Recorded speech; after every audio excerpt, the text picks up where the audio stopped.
Ahmedabad corporation dust free road બનાવવા જઈ રહ્યું છે ત્યારે શહેરના પકવાન 4 રસ્તા પર આ રોડનું નિર્માણ કરવામાં આવ્યું છે તો શું છે સમગ્ર અહેવાલ આવો જોઈએ।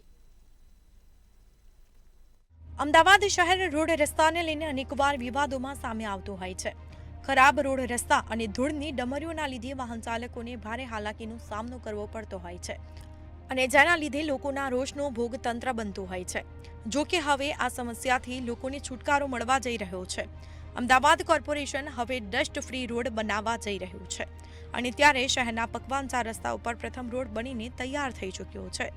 બહુ મજા આવે છે અહીંયા સવારમાં આમ હવાનો આ બધું શું કહેવાય પ્રદૂષણ ઓછું છે અને ફૂલ છોડ બધું સારું છે।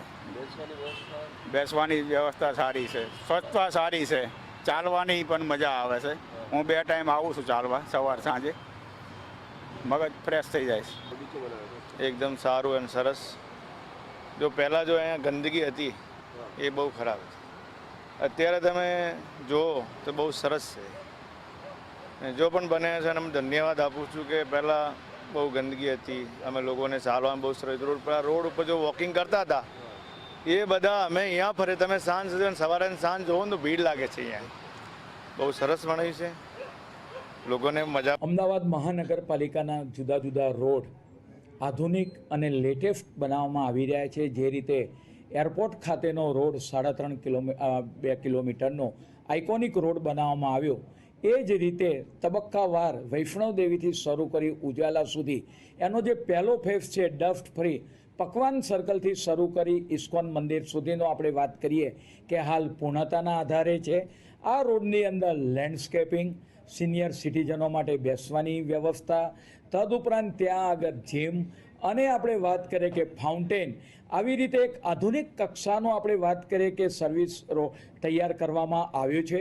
પકવાન 4 રસ્તા પરથી પસાર થતા વાહનોને રસ્તાની બાજુમાં જ વોકવે, સિટિંગ એરિયા અને ગઝેબો જોવા મળશે, તેમજ theme base landscape, on street parking વગેરે પણ આ સ્થળ ઉપર જ મળી જશે। રસ્તાની બાજુમાં વધુ વૃક્ષો હોતા પ્રદૂષણની માત્રામાં ઘટાડો થશે અને લોકોને ભર ગરમીમાં રાહત અનુભવાશે। રોડ ઉપર વધુ વૃક્ષો લગાવવાથી લોકોને સારું પર્યાવરણ પણ મળી રહેશે। અમદાવાદ મ્યુનિસિપલ કોર્પોરેશન દ્વારા ડસ્ટ ફ્રી રોડ બનાવવાનો એક પ્રયાસ રૂપે પાયલોટ પ્રોજેક્ટ છે તે બનાવવામાં આવે છે। સાથે જ આ જે મુખ્ય એસજી હાઈવે માર્ગ આવેલો છે પકવાન અને ઇસ્કોની વચ્ચેનો પાયલોટ પ્રોજેક્ટ છે, જેની અંદર આ જે રોડ છે તે બનાવવામાં આવ્યો છે। રોડની એકદમ નજીકમાં બગીચો બનાવવામાં આવે છે, સાથે જ અહીં જે વોકવે બનાવવામાં આવે છે, વોકવે એટલે કે લોકો અહીં રોડની સાથે ચાલવાની પણ જે મજા લઈ શકે તે માટેની વ્યવસ્થા છે। સાથે જે બગીચો છે તે બનાવ્યો છે એટલે હવાનું પ્રદૂષણ છે તે ઓછું કરી શકાય તે માટેની પણ જે વ્યવસ્થા છે તે ગોઠવવામાં આવી છે।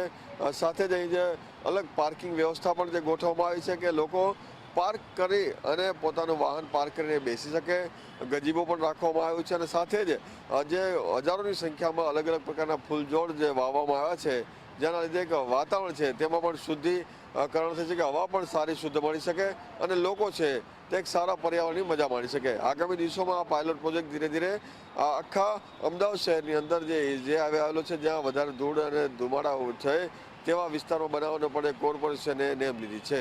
કેમેરામેન કૃણાલ રાણા સાથે મિહિર દુધરેજા, મંતવ્ય ન્યૂઝ, અમદાવાદ।